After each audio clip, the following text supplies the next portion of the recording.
Ground-dwelling animals such as cattle and goats seek refuge at higher grounds in a flooded area in Namwala district. This rare and unprecedented scene, showing animals in desperate need of a safe haven, proclaims the devastating effects of climate change on livestock and agriculture in Zambia.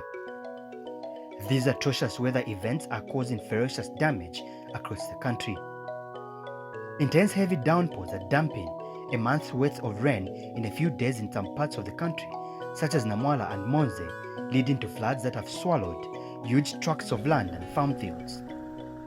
An area assessment done by government officials in Namwala with logistical support from the Zambia Air Force shows farm fields and crops submerged in water.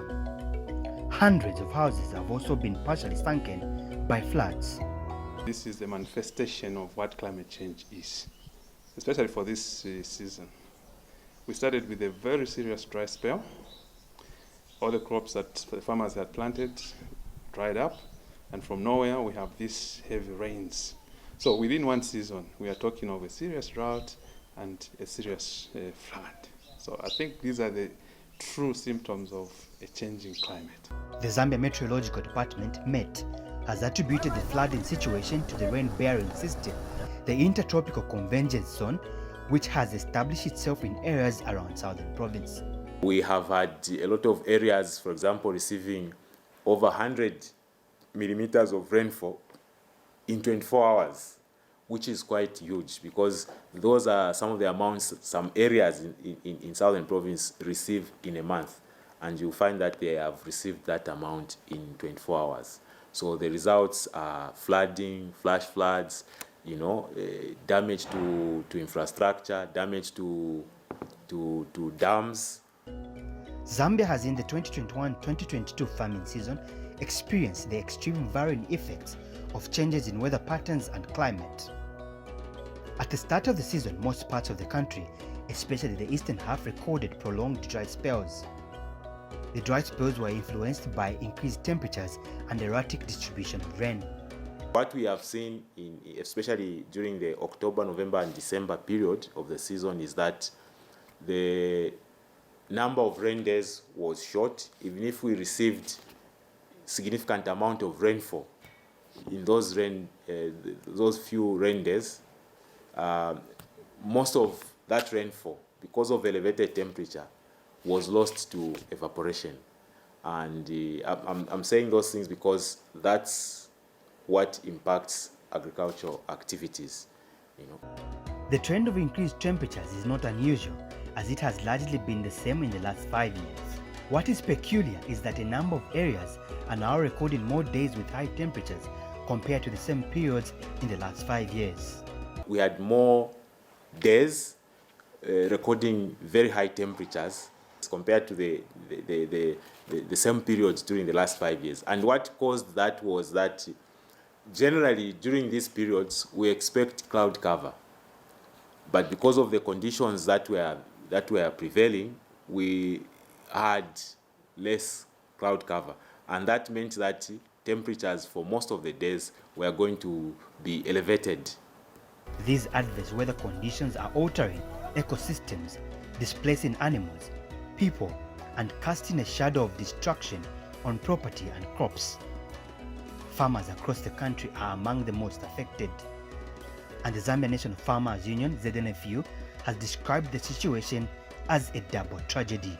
Some farmers planted early, then went through a dry spell, the crop was lost, replanted in some areas.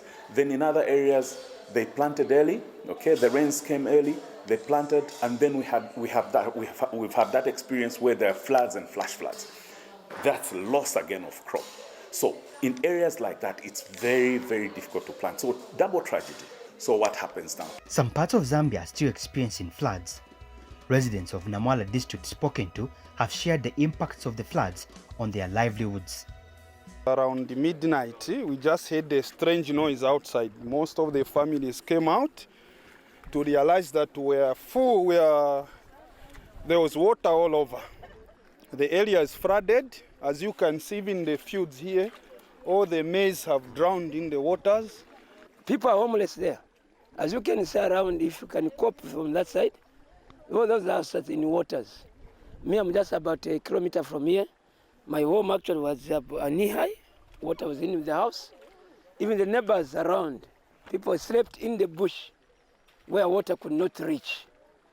So we need an aid from whoever can do that, the government or whoever. The spiral effects of floods on crops such as maize is related to at least 3 factors: the temperature of the water, the amount of water motion, and the duration of the flood. A climate change expert says floods are very damaging to crops and offers very little alternatives for recovery. We do not have flood-tolerant varieties at the moment. For the floods, that is a bit difficult for agriculture because once floods come, they will definitely wash away everything that you have planted. And Rolf Shenton, an agriculture conservationist of Grassroots Trust, an organization which promotes conservation and traditional agriculture, is saddened by the destructive effects of floods on soil nutrients. We have been seeing more and more floods here around the country, big rivers flowing with brown water. Brown water means the soil from the fields is gone to Zambezi. You cannot even replant, because where are you going to replant? The silting of the soil, there's a runoff of the soil, the water. It's very, very difficult. So those that find themselves in such circumstances, it's either you have alternative land, or if you don't have alternative land, it's very, very difficult to plant on silted land because it means that all the nutrients, all the top layer of the soil has been washed out. Emmanuel Ndlovu, a Lusaka-based farmer, has had one of his fields flooded. Mr. Ndlovu says water swept through his fields and ran off with all the fertilizer that was applied. He incurred losses as he had to reapply fertilizer on his field. So much rainfall, which causes floods. Our maize are always submerged in water because of these floods. And for that reason, you find that your yield becomes very low and very poor, which actually makes a farmer incur so many losses, because you have to go back to put in so much fertilizer in the field just to boost up the crop, to get it back to its normal growth stage. And that has actually affected so many farmers. At the beginning of the 2021-2022 farming season, the country experienced delayed onset of rains. The situation caused panic among farmers across the country. Those that planted early made some losses because they had to replant. So they made some expenditures that if they had an idea that the rainfall pattern was going to delay a bit after that onset, the brief onset. As a result of the prolonged dry spell that lasted for more than 10 days, fields dried up, crops wilted, and seed in the ground could not germinate as there was no adequate moisture in the soil. Crop expert and agronomist Kalaluka Muninda from the University of Zambia, Unza School of Agriculture prepared a detailed and analytical presentation regarding the impact of dry spells on crop performance. Dr. Muninda noted that prolonged dry spells contribute to low productivity in rain-fed agriculture because during such periods, crops suffer water stress that may ultimately result in low crop yields or total failure. And then since there's less moisture, you have poor growth. And in the field, you have staggered growth. And then, like I said, the plants are stressed. They don't express their potential. And that results in lower production. And if this persists, particularly at flowering, that will cause a really drastic reduction in yield. At planting time, that is critical because you need the crop to emerge. The Zambia National Farmers Union, ZNFU, says a lot of farmers were affected by the dry spell. In areas such as parts of central, parts of eastern province, parts of Lusaka, and so on, farmers are planted early. We may not have an overall picture of what has really happened, but the majority of farmers that saw rains coming early had planted. And you see, for farmers, it rains once, twice, 3 times. at the time when they expect the rains to fall, then they see, okay, this is a signal, now we can move in and start planting, and they planted. They planted. Any farmer who knows his timing, that was a time to plant, and then the rains just disappeared. Mr. Ndilovu is one of the many farmers whose field was affected by the prolonged dry spell. After noticing his crop wilting, he was forced to turn to irrigation. It's very difficult because each and every plant relies on water, and the water is what makes the plants grow. My field is doing so great. I planted this crop in November. It is irrigated maize. After noticing the evident impact of the extent of the dry spell and floods on some farmers in Southern Province, the Disaster Management and Mitigation Unit, DMMU, facilitated for a replanting exercise. The activity involved replanting of early maturing seed varieties. DMMU, however, did not respond to a request to discuss other interventions in place. The request also sought to ascertain how widespread the matter at hand is. In an attempt to understand the severity of the dry spell, which led to a lot of farmers replanting, we got to Koteva Agri-Science, one of the major manufacturers and suppliers of maize seeds. Koteva senior agronomist Kenon Mukoma says the demand of early maturing seeds has increased by 30% compared to the same period in the last 3 seasons. The sales of the different varieties delayed in picking up. We saw because of the delayed rains, and then we saw the peak only in the second to the third week of December. And then this peak of demand of seeds, we saw it came with the demand of the early maturing varieties, right? So it's been different from the previous seasons. In the previous seasons, farmers would first plant the other maturing varieties, most of the farmers, and then end with the early maturing varieties. Mr. Mukoma has also highlighted a new trend regarding the demand of early maturing seeds. In the previous seasons, we would see much more demand of the early maturing varieties from Region 1, areas such as Southern Province. But for this season, the demand has come from across the country, even from Region 1 and Region 2. Farmers have been demanding for the early maturing varieties. The increase in the demand was about 20 to 30%. And as I had said, this increase really is coming from the other areas which usually do not demand the early maturing variety. Dr. Moninda says one of the downsides of early maturing maize seed varieties is that they have a lower yield potential compared to the common late maturing variety. Well, imagine at the situation where there was no replanting, because in that case there would be very low yields. Because basically there was no crop to produce the yield that you want. But with the replanting, like we have seen, some maize has caught up. So although it is stressed, but it may yield about say 3 to 4 tons per hectare. But because that's not its potential, right? But the earlier ones, because they are maturing faster, right? And they take less time to grow, they will reach their potential. It will be, like I said, equivalent to about 3 to 4 tons per hectare. So it is better than having nothing. The early maturing varieties, they yield lesser compared to the others because the time they would require to reach physiological maturity is less. And ZNFU and other stakeholders are concerned that adverse weather conditions may affect food security at household level.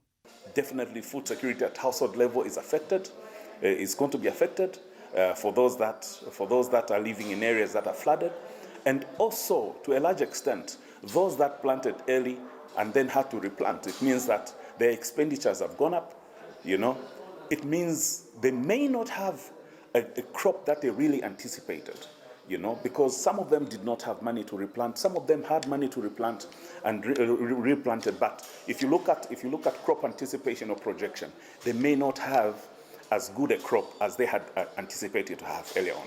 Once you plant 1 month late, 15th of December, you're automatically going to lose 30%. Before anything else, just because of daylight hours, the days become shorter, during the growing season, and the temperature is cooler. So the plants don't grow as fast. So really, this year we're in trouble. A lot of people, I was in Chongwe last week, and very few people have maize which is ready for tasseling. The Ministry of Agriculture was reached for input on the impact of the adverse weather conditions being experienced on projected crop yields and the spillover effects on the country's food security. The Ministry of Agriculture did not respond to an official request to discuss the aforesaid matter. However, Mr. Mukuma feels the replanting of early maturing maize seed varieties will not have any significant negative impact on projected yields. This is because early maturing seeds still promise a yield potential more than the national average, which is between 2 to 4 tons per hectare. Most of the early maturing maize varieties, they're giving us a yield potential of about up to 8 tons per hectare. So with that, really the average yield per unit area of a farmer will not really change, because will not really change as long as the farmer is able to do the right things. If they are taking good care of the crop, they would get that. They would maintain that yield, or even get much better yield if they were to maintain, and then we would even see our national average yield increasing. Dr. Chubamba, the climate change expert, says the unfavorable weather conditions that have been recorded this season are due to anthropogenic activities such as indiscriminate cutting down of trees.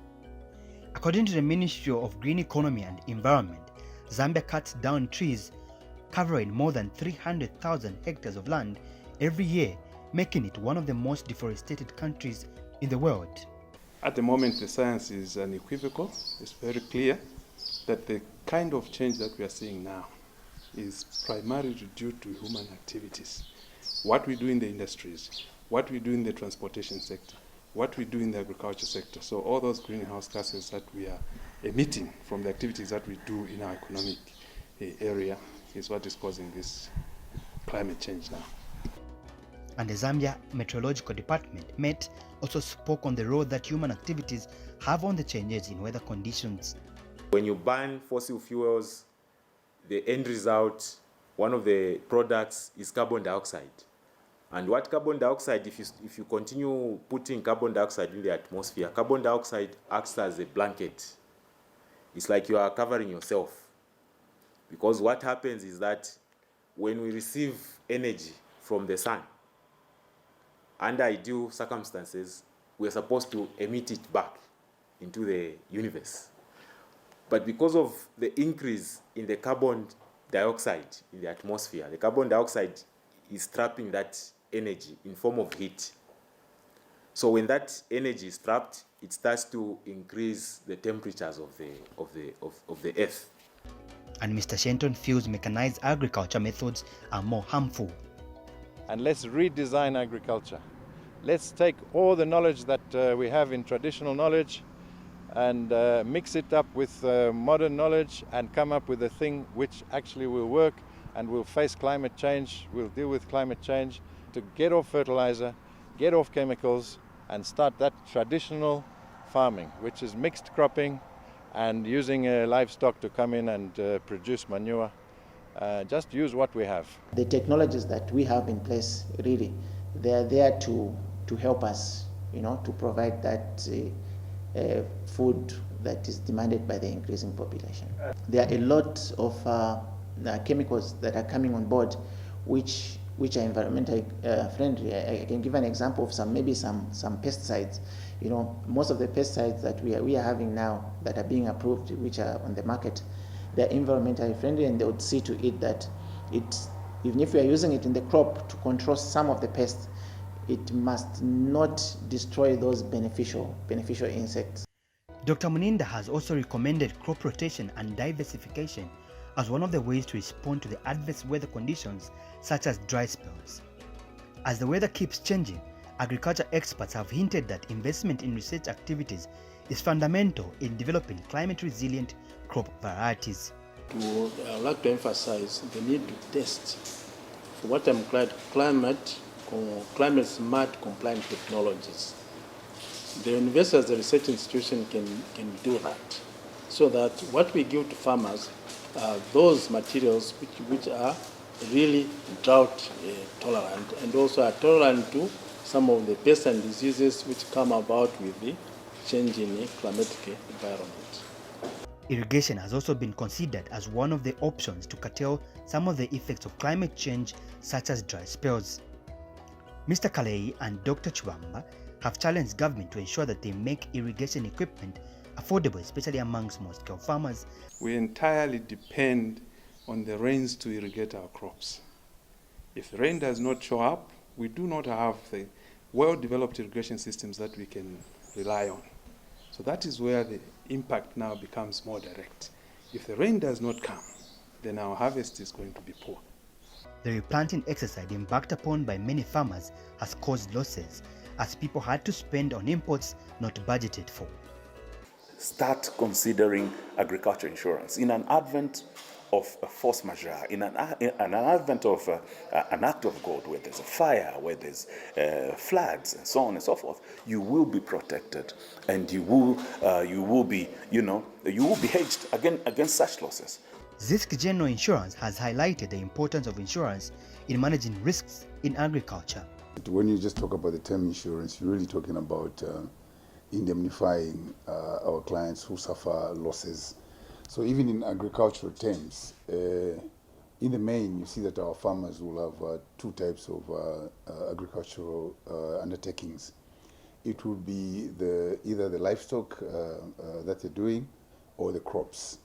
So for us here at Zisk General Insurance Limited, we have covers for both livestock and crops. So for farmers, if you're talking about crops, you're really talking about things like floods and droughts, even the damage that is caused by pests. Research shows that most small-scale farmers are reluctant to take up insurance covers because of the perceived high cost. Well, I haven't insured my crops, but I want to do so because it's very important. The general feeling of insurance being expensive is a feeling that every farmer out there or every individual has. But Zisk General Insurance Managing Director Charles Nakoze says the benefit of insurance outweigh perceived concerns of the high cost of insurance covers. We are still struggling to get the message across to the small-scale farmers who, like you're saying, will look at insurance from a perspective of cost. But if the two were to be related, one where you invest in growing crops, or in fact raising livestock without insurance, and the one who spends a little bit of their money to just buy insurance, you find that the advantage is the person who protects themselves against any potential calamity. If the effects of climate change on agriculture are not managed, the consequences are ruthlessly clear. There will be less and less food. Stakeholders are thus urged to take more concrete actions and initiatives that are commensurate to the level of present and future challenges caused by adverse weather conditions. Everyone is being called upon not to take the vegetative majesty of our environment for granted, as it is not ours, but merely borrowed from future generations.